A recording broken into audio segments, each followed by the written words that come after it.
Thank you, Donald. Well, yes, it's all about Donald Trump. It's the midterm elections in the USA. Now, I don't know about you, but previously, unless you're really into politics, you'd barely have known anything about previous midterms. But as it's Donald Trump, we've been talking about it quite a lot.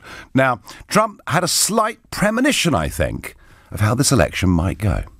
They will try to erase our gains and eradicate our progress. That's what's going to happen. They're going to work hard.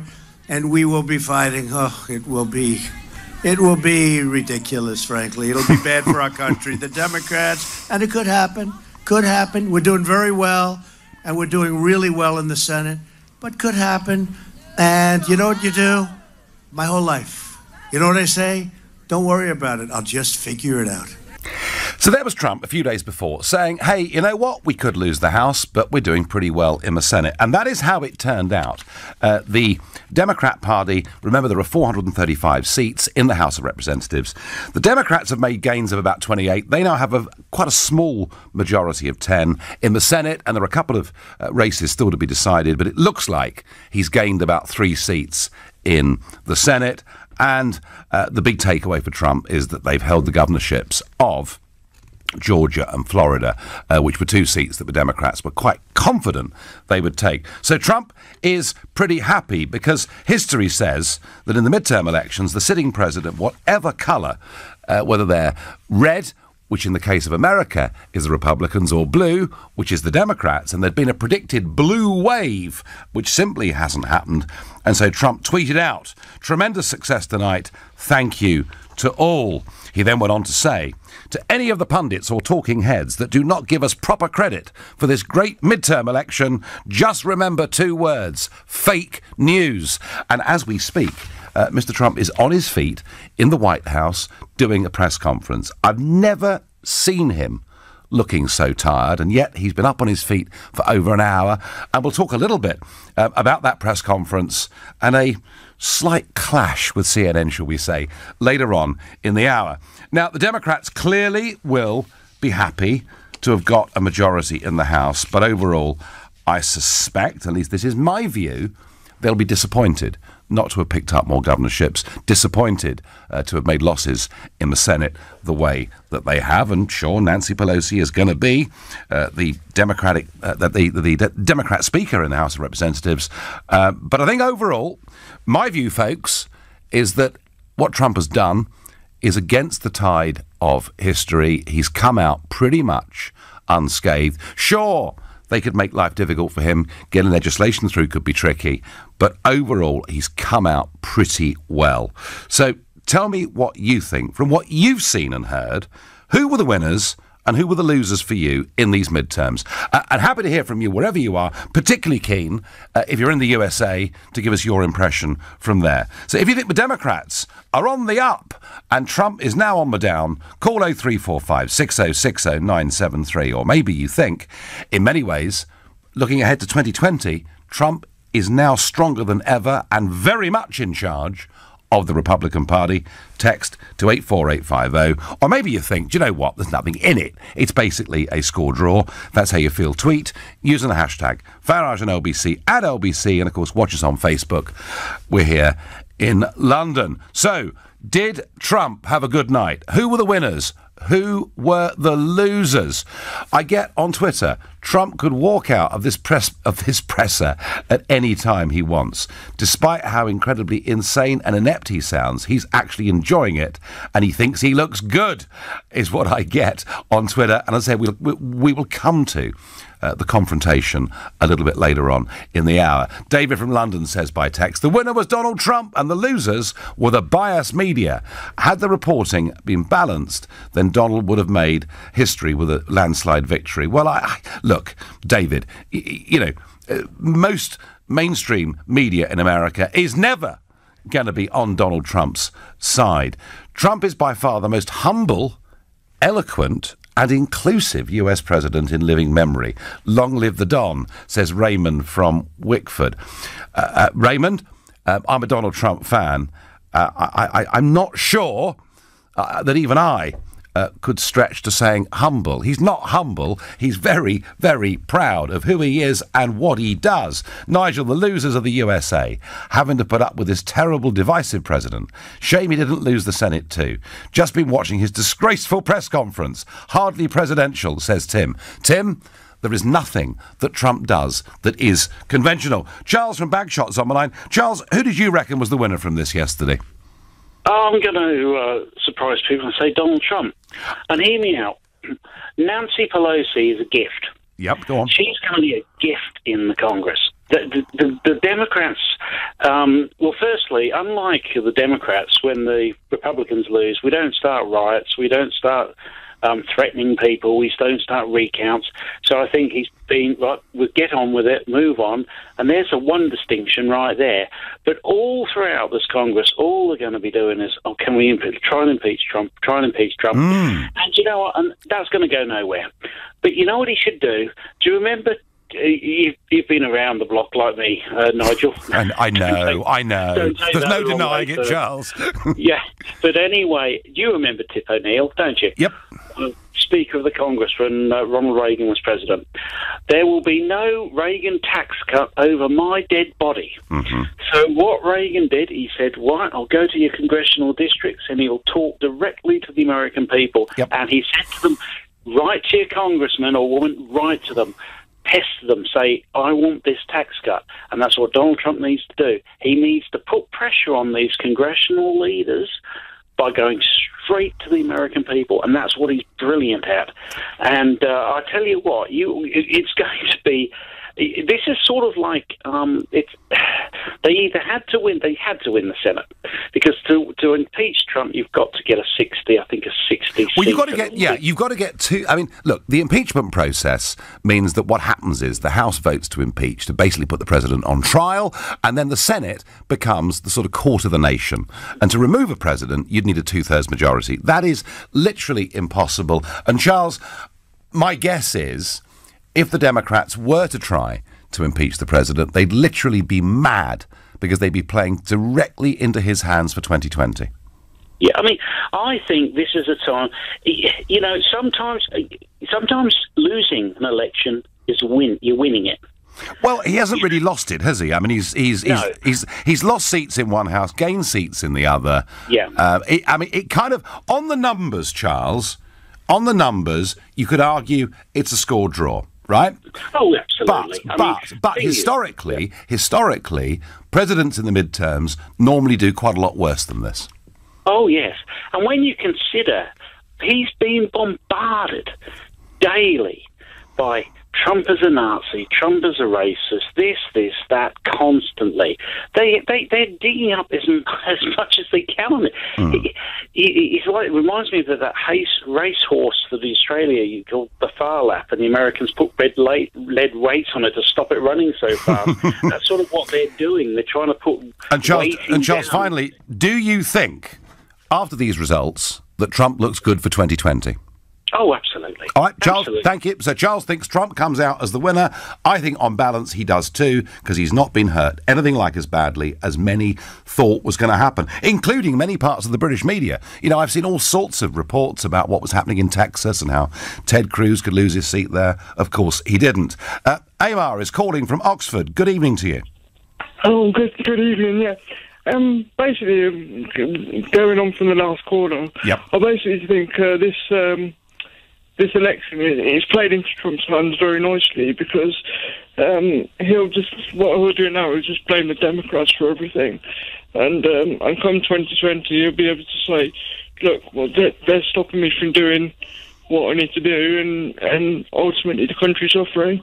So I think he'll win again in 2020. Yeah, I think you're right. I mean, the more they try to obstruct in the lower house, the more he will bellow to the nation, look, they're stopping us getting on, delivering results for you. So I think it puts the Democrats, with this wafer-thin majority, in a very difficult position, doesn't it? Yes, indeed. And let's talk about him being impeached. Well, he won't be impeached because it has to go through the Senate, and that's controlled by the Republicans anyway. So That's yeah. It's a non-starter. Thank you for your call. Typical Trump, I get by text. Even when he loses stroke draws, he tells it like he's won, says Luke. Well, Luke, in an historical sense, I think he probably has, and Rick on Twitter points out, historically, only 2 presidents in the history of the USA have held onto the lower house during the midterms. Trump came very close to that win for the Donald, and I have to say, I think that's right. I think against the tide of history, he's had a very good night, whether you want to hear that, folks, or not. Neil is calling from Manchester. Good evening, Neil. Hi, Didi. How you doing? I'm doing all right. And everyone knows that I'm a Trump supporter, and I think he's had a very good evening. Yeah, I think he's done brilliantly. And one thing I'd like to say is that his delivery is such a breath of fresh air when you listen to the likes of your Macrons and Theresa Mays of these world who just give out some sort of civil service drivel. He's actually just out there winging it a lot of the time. And, but Neil, that's what people object to, Neil. But he's talking straight from his heart. He's just telling it exactly like it is, and that's why he's got such curb appeal out there with the voters, and none of the Democrats can get their heads around it. Do you understand, Neil, why the way he speaks, his delivery, also upsets quite a lot of people? Of course it does, but he knows exactly what he's doing. I heard the reportage on the CNN reporter, and he was listening to what he said, but he was also saying, you've had your minute, you've had your question, now please sit down. And what's wrong with that? I mean, that's what everybody else. Well, Neil, I kind of get that point.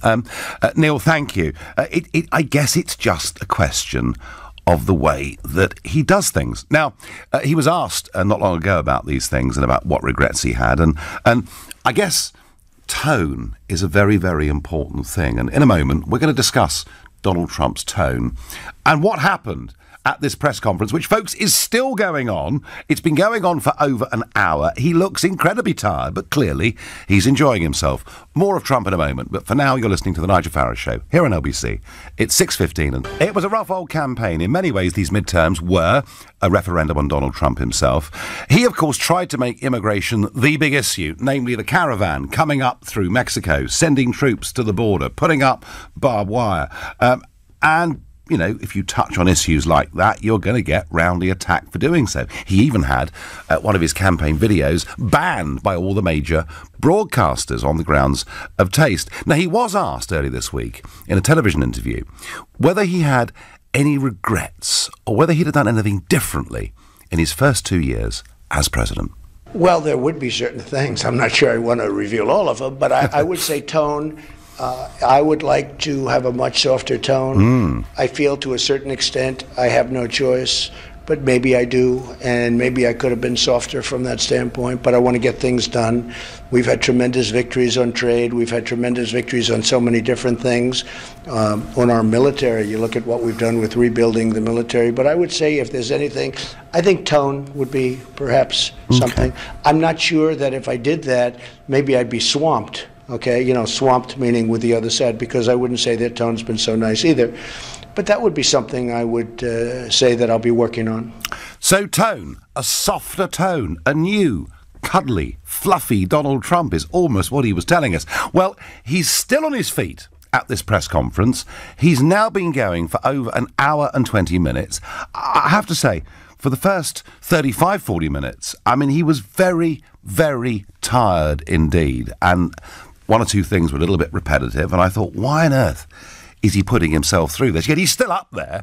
He seems to be enjoying it. But there was a moment in this interview when his absolute number one, top of the pops, favourite news network, CNN, who, of course, he accuses constantly of being fake news. There was a moment there when the guy from CNN got up to start to ask a question.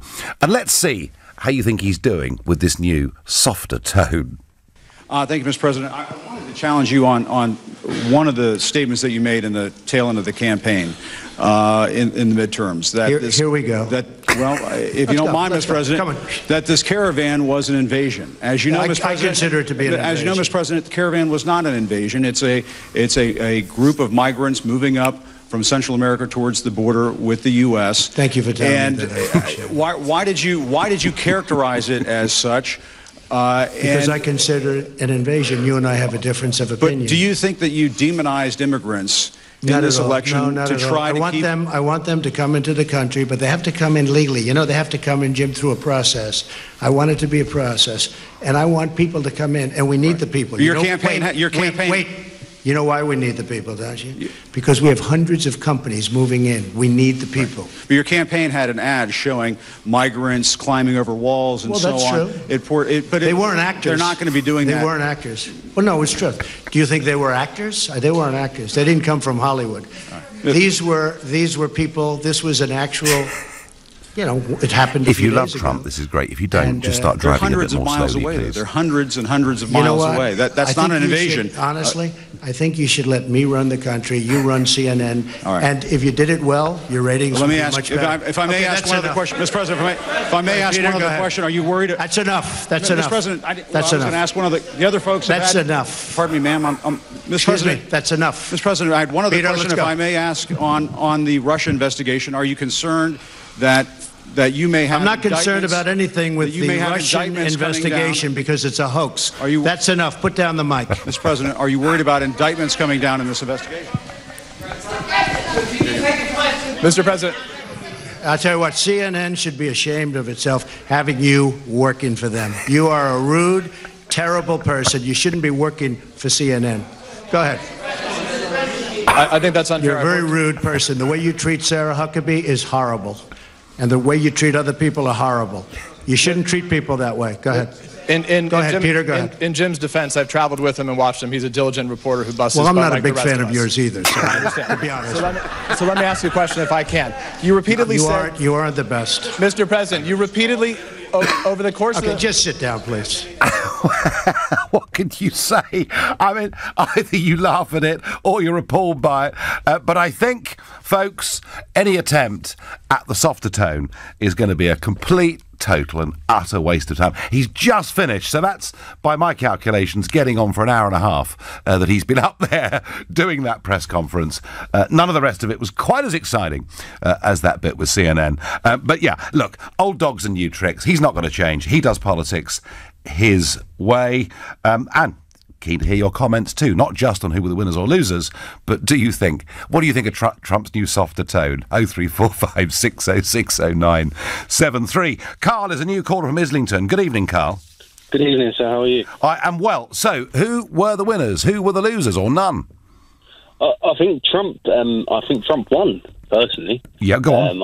I think Trump won because now with the Democrats, that they will block a lot of his the things that he wants to do. It will show the American people that may be his initial approach, and admittedly, it's for someone, it isn't for others. But he has got their greater faults and needs at heart, and I think these guys that will filibuster it all, I think it will only help him become re-elected in 2020. And so that's why I think he is the winner of this mid-election. Yeah, and there are things he can do with executive orders, Carl, aren't there, too? Yeah, exactly. I was just going to say, because I believe Obama was quite famous for doing that in his last term.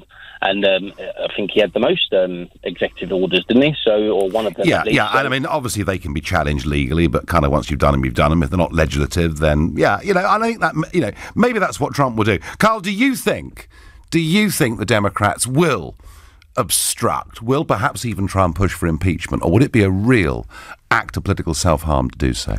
I think it'd be a political self-harm. However, I do think they're going to go after his tax returns and yes, and so forth. I do think they're going to look far more into this, or what this Russian hoax, as he calls it. I do think they'll look into that. However, I think there's a lot that he can do that would scupper them, in the sense of possibly the Benghazi thing and bringing up leaks and so forth, and all of their misdemeanors. So I think he can do many things to hurt them as well. So I don't think it would actually benefit many people, or the American people, all of this here, and it seems to me a total waste of energy on their behalf to to go to Congress, and it seems to be all of their thoughts are to scupper him rather than he calls the Russia thing a hoax, and I quite understand why. You know, Carl, we had in this country speeches in Parliament, articles in newspapers about Cambridge Analytica. Do you remember how they could have been harvesting data and doing extraordinary things, and they could have twisted the referendum? And yesterday the Information Commissioner reports and says they had no engagement, no involvement whatsoever. So I think when he talks about hoaxes, he's got a point. Carl, you make some very good points. Max from Grays says the real winner in these midterms is Trump's hairdresser. 6 more years. Sam is less impressed by this press conference, and he says, I've been listening to Trump's conference. What a load of tripe he speaks. Well, Sam, maybe, but some of us find it really rather amusing and entertaining. There we are. Michael thinks differently. I love Trump's direct style, and it's time the press stopped being hostile political activists and started reporting facts. Good for him. Michael, it was even the BBC last year who said that given that the Democrats simply don't have any leadership, elements of the mainstream media have now in fact become the opposition in American politics. And I think actually that's what CNN and the New York Times are doing. They are providing opposition because the Democrats simply don't have leadership. And think about it. You know, they had to get Obama out of retirement to lead their campaign over the course of the last week. On Facebook, Lorraine says, the Dems are going to put up blocks against Trump constantly, just as Remainers try with Brexit. Lorraine, you're probably right, but if they're seen to obstruct too much, I think it'll play to his advantage in 2020. That's my feeling. Tom says on Facebook, the winner is Trump, no other. He will only gain support. Well, so far, most of you seem to think that Trump is the winner. That's certainly my view, too. Nathaniel is calling from Blackheath. Good evening, Nathaniel. Good evening, how are you? I'm well. So what's your analysis? Well, I've just watched that press conference. Yep. That was probably one of the most ridiculous things I've ever seen. It was pretty extraordinary stuff, wasn't it? I mean, why? He didn't need to do it. All he needed to do was give a 10-minute speech, do a couple of questions, and that would have been fine. And I agree. I don't know why he did it. No, I agree. As in, like, the way he shut down the guy from CNN is disgusting. Because what I find the funniest is that people like yourself on the right, they laugh about that kind of thing, but then they also shout about free speech every minute of every day. And that was what that CNN reporter was doing, and yet Donald Trump was trying I think, Nathaniel, what we're really bored with are constant baseless accusations being thrown again and again and again, which in the end proved to be untrue. Maybe that's what some of us are getting a bit bored with. Also works on the other side. I think you're also very bored of stuff that actually proves stuff right. No, listen, if stuff is proved right, that's fine. But anyway, very similar. You don't listen to it, though, do you? Because the thing is, at the end of the day, the way that this midterms has gone is that the way that this is being, as in, the thing around the world, it's being noticed as something completely different apart from what you're doing right now on your radio show. He is a lame-duck president now. He's lost the House. The problem with that is that his policies and what he wants to do are so ridiculous, right, that he cannot get those through the House. Because at the end of the day, if he wants to build a wall, this wall is the one he's looking for funding. He wants to do it all in one way. He'll struggle with that. I agree with that. And this is the wall that he wants Mexico to pay for. That's not going to happen. He's also suffers, and he's also claimed to be a saint on top of like pro-abortion and I know the way to do that and everything like that. He mentioned that in his press conference. Of course, that's not going to happen because it's otherwise going to be the far right on the Christian right, or the left that actually believes in women should make their own choices. Again, let me just ask you something. You can't do that. Let's just... Nigel, calm down. Nigel. Nathaniel, I'm going to ask you very quickly, does he look stronger or weaker for 2020? Everything needs to happen through the House. His policies are stupid and ridiculous. So 2020, this is a sign of things to come. The man can't come back in 2020. He has lost the House. He is a sitting duck, a lame duck president. Nathaniel says he's a lame duck president because he can't get legislation through.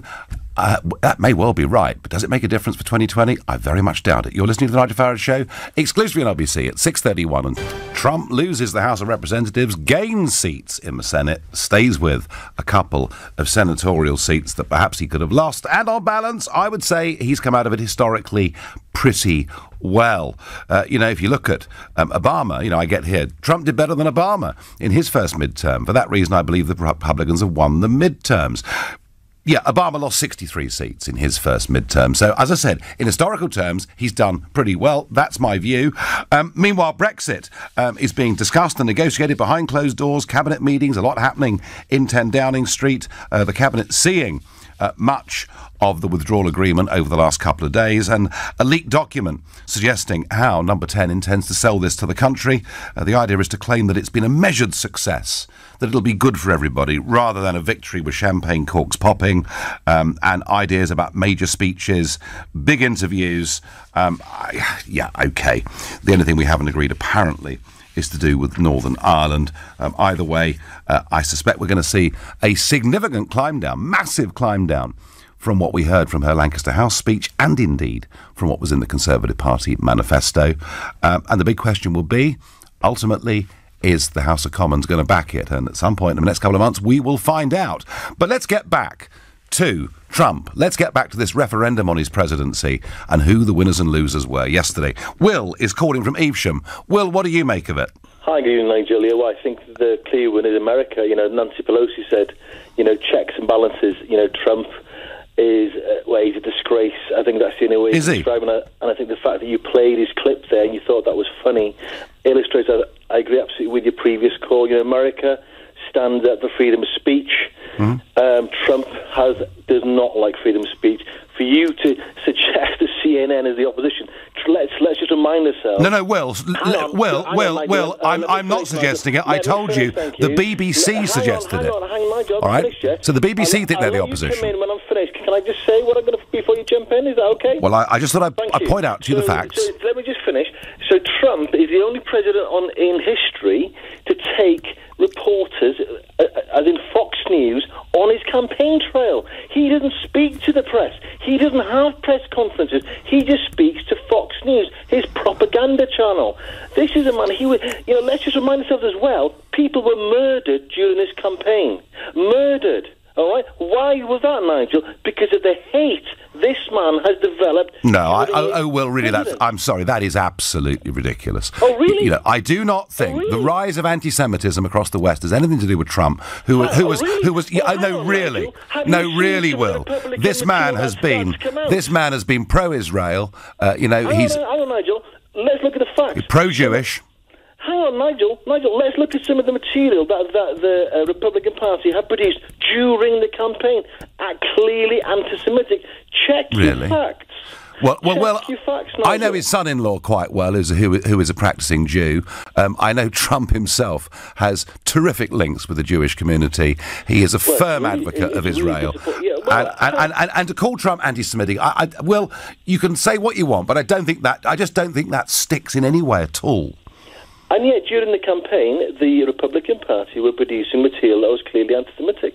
Well, I disagree with that. Well, Nancy Pelosi talks about checks and balances, and actually, the whole US Constitution was set up to do this. Absolutely. And almost every single midterm goes against the incumbent president, regardless whether they are Republican or a Democrat. The argument that I'm making is, if you look at this in numerical terms, he's done, for a sitting president, remarkably well. Well, really, look. Yeah, really. America's more divided now than that's been in pretty much in its history. Yeah, look at his reputation for free speech, for standing up for American values. They have gone. This man has trashed America like nobody else. Well, I tell you what, Will, and I'm going to repeat this point very quickly and then move on. CNN are the opposition because actually the Democrats have not been a functional unit. Now, it could be that now that someone like Nancy Pelosi has a senior position, that she rises to the top of the party. But, up until yesterday, if I'd said to you, who is the leading voice for the Democrats in America, Will, you could not have given me an answer, because there simply isn't one. So I think CNN have filled that role, and they're at war with the president, but maybe he's just got a bit bored with some of their conspiracy theories. Will and I take a different point of view. That's fine. I'm off to the Channel Islands, to Guernsey, to speak to Madeline, who's a new caller. Good evening, Madeline. Good evening. It's an absolute pleasure to speak to you. I was in America recently, and I caught Trump a couple of his rallies on television, and I think he came across really, really well, almost homespun, which is an American word. And I just really liked him. And I was in a lift in a hotel, and two ladies said to me, "Oh, you're English. We really want to apologise for our president. And I said, why? I said, I'm not American. It doesn't concern me. And they said, oh, well, you might like him. I said, well, actually, yes, I do. So, cue stunned silence. But I think this midterm thing yesterday, I'm not too up on American politics, but I think it was not a disaster by any stretch of the imagination. And I echo what you just said earlier. I mean, compared with other, like Obama and other presidents, he did really well. Yeah, no, Madeleine, I agree. Thank you. Where he did suffer a bit was in suburbia. Middle-class, comfortable suburbia. And I do actually think that it's in some of those areas where, tone perhaps does upset a few people. It's sort of constant drama. And I'll predict this. I'll predict that in these last couple of years, you will see Trump promote a lot more women to very senior positions within the cabinet and within the Republican Party. I think that's their slight concern, is middle-class women living in suburbia, finding some of this a little bit too dramatic. Messages galore. If Trump creates jobs for blue-collar America, he'll get re-elected, says Billy in Glasgow. Ronnie Reagan lost the House in '82, he sure did, and came back to win 2 years later, all but one of the states. Trump has very strong chances in 2020. Ben, I tell you what, if anybody gives me a good price, I'll put money on Trump to win in 2020. I'll do it right now. Would like to say, well done, Donald. Thank goodness some people can see past the media bias. In the US and the UK, roll on 2020. Barry from Burton. Let's go to Lewis, a new caller from Worcester. Good evening to you. Hello, Nigel. You all right? Good. Very well indeed, thanks, Louis. And you? Very good, mate. Thank you. I'm a real fan of yours, so it's a... Well, very kind of you. Now, what about America? Was it a good day for the Democrats? They're in control of the House. Well, so first of all, let's be really clear, right? Trump, well, not in the conventional way, I suppose, but Trump won last night, okay? He really did. Because? First of all, the blue wave didn't materialise. They're calling it a blue rinse now, I understand. Yeah, a blue puddle sounds better to me, but yeah, first of all, let's be clear. Regardless of what happened last night, the blue wave did not happen. Yep. Everyone was saying it would. It didn't happen. Yep. So Agreed. That was that. And also, I think for me the main thing is that yes, the Democrats did okay in the House, but they lost seats in the Senate, which was it was really good for Trump. And I think the spot that the Democrats are in right now is it's really difficult for them because they're in a lose-lose situation whereby if they help Trump, they're going against their own base who can't stand the man and basically want to see him impeached and think he's the embodiment of Hitler, okay? And then, well, if they don't help him, then he says they're obstructing our country and he's got ammunition for 2020.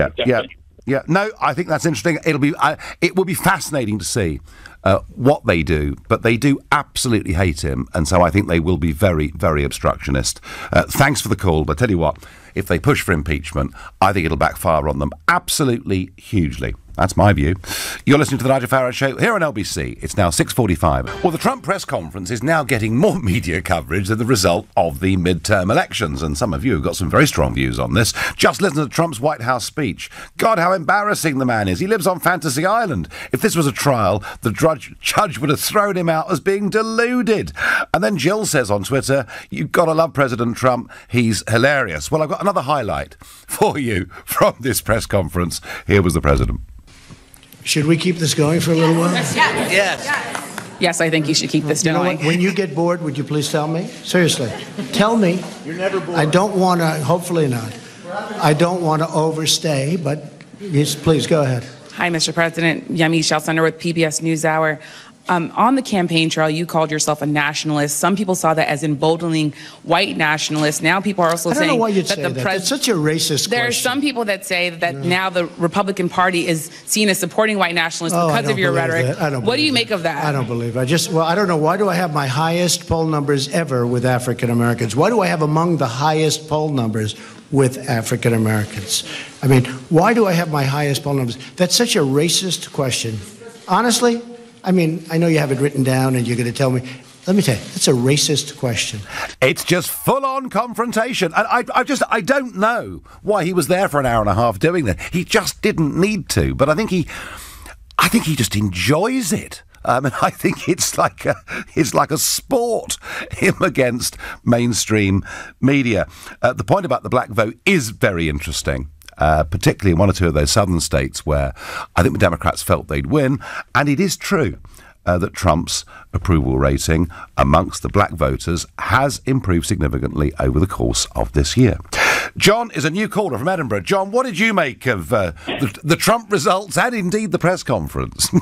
I think personally it's going to play into his favour massively. If you think about it, for the past 2 years, all the Democrats have been able to do to muster any support is use identity politics and personal attacks and insults against Trump to galvanise their base. When they've been challenged on policy, all they've been able to do is look at what they call now democratic socialism, which is just socialism with another posh word in front of it. At the end of the day, what will happen next, and from what I can see happening, is the Democrats will now have this little bit of power. And now they've got this little bit of power, they'll be able to show their true colours. And if they start attacking Trump personally, which is what they'll do, they'll start going after his tax returns, they'll start going after all this Russia collusion nonsense. If they focus on that, it shows the Democrats up for exactly what they are, which is a party which doesn't have no solid policy upon which to run on, which plays into Trump's hands. If, on the other hand, they start then trying to actually come up with a way to look at making a success out of Obama's failing Obamacare, maybe your true Democrats will come out. But the majority of Democrats have bought into this democratic socialism, and it's ridiculous because it just doesn't fit with the American Constitution in any way, shape, or form. Well, I mean, but Bernie Sanders is a kind of a socialist, and he has attracted quite considerable support amongst some American voters, quite a lot of young ones. John, they're going to have a bit of responsibility. How obstructive do you think they're going to be towards Trump? It depends. For me, I stand by this. They will just attack him personally. Whatever Trump tries to push through his policy, they won't really care about. They've shown that time and time again. Trump's tried multiple times to meet them in the middle with certain things. I mean, look at the Dreamers Act. 1.7 million youngsters. He was willing to give citizenship. I know. I remember that. What did they do? And what did they do? They just turn around and say, no, it's not enough. We want more. Even though, let's be honest, those 1.7 million would probably vote Democrat. Yeah, no, Trump can compromise sometimes, that is true. John, thank you very much indeed for your call. On Twitter, Carmen says, I just watched it live and there was an excruciating atmosphere, very tense and hostile. I'm still trying to digest what I just saw. It was a totally extraordinary press conference. He didn't have to do it. A lot of you think it's very funny, a lot of you think it's appalling, but that's how Trump divides opinion. That's how he operates. He simply isn't going to change. Malcolm from Romford says, was that POTUS or a new stand-up on the comedy circuit? I mean, I have to say, whether I agree with the way he does it, it does make me laugh. I'm sure it makes others laugh too. Brian is a new caller from Manchester. Good evening, Brian. Good evening, Nigel. How are you, mate? I'm all right. I was trying to do a programme about the results and to say, look, if you look at history, he's really done remarkably well. But kind of this press conference has rather taken over, hasn't it? Yeah, the press conference before was a bit all on from the Democrats, wasn't it? Really, just really astonishing to hear them how they're all at it. But what I want to try and do is I've been following this for like 2 years in the last 2 years, so I've got a bit of knowledge I just want to try a bit of clarify. So, go on. Basically, I think everybody who's been following, obviously, the Trump trail and everything else, that the whole palaver of, the Forbes and Kavanaugh case that was for the Supreme Court leader. Yep. Obviously, people that's been watching that and obviously knew about it, that the whole thing was a hoax. But the idea of what to become of this and why he put Kavanaugh in front of the public and allowed it to go on and play the game, so to speak, was because it was one ultimate. He didn't really mind about getting the House. You can have the House, but he really wanted the top Senate. Now, when you come to the top Senate, it changes the whole game. The whole game is the upper House, and the upper House Senate has several powers on advice and consent, which are unique to it. basically what it is a confirmation. He has confirmation of all rights to all different departments of different yes, I mean, to the appointments that he makes and all the rest of it. No, Brian, I mean, look, keeping control of the Senate was very, very important. Overall, Brian, would you consider this a win or a score draw? No, it's a win. It's a win. Because the Supreme Court is in there. Kavanaugh's in place now. Yep, OK. No, Brian, you make a good point. I'm going to try and get a couple more calls in. Lots of you. Bruce, another new caller from Kingston. Good evening, Bruce. Good evening, Nigel. How are you, sir? I am well. So, who's the big winner, Bruce? You know what? I've got to say, Mr. Trump, your pal, Mr. Trump, he's done the right thing. Do you know what? He's delivered a lot of things that he said he was going to deliver. Yes. He actually increased the economy. He did the right thing. And do you know what? First time in a politician's life, actually did something that they said they were going to do. Isn't it amazing, Bruce? Because we're not used to that in this country, are we? Also, a paedophile, and he touches up women openly, and I don't understand why you align yourself with them. Oh, right. OK, Bruce. Funny, mate. Bruce. He touched people, to touch women up, and it's like, that's wrong. That's wrong, mate. We can't accept that in today's society. Yeah, and if you're going to align yourself with that person, you are wrong 'un. Bruce, this is really very silly. Let's move on to Michael in Brentwood. Michael, hi.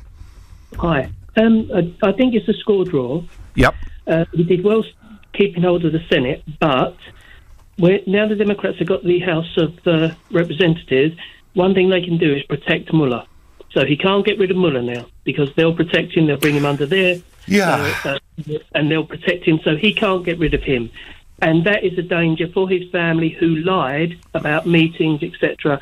They could be indicted, and that might come sooner now than it would have done when Mueller was at risk of being sacked. So what I was told, Michael, and I don't know what you've picked up on this, is now these elections are out of the way, Mueller's special investigation will report fairly shortly, because it's been going on for a heck of a long time.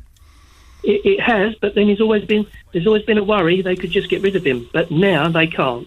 Okay. So with that protection, and can I just say one more thing very quickly? Go on. Nigel, you never complained once when the Republicans blocked everything the Democrats wanted to do for 6 years. So why would it be wrong for the Democrats to do it as well? I didn't say it would.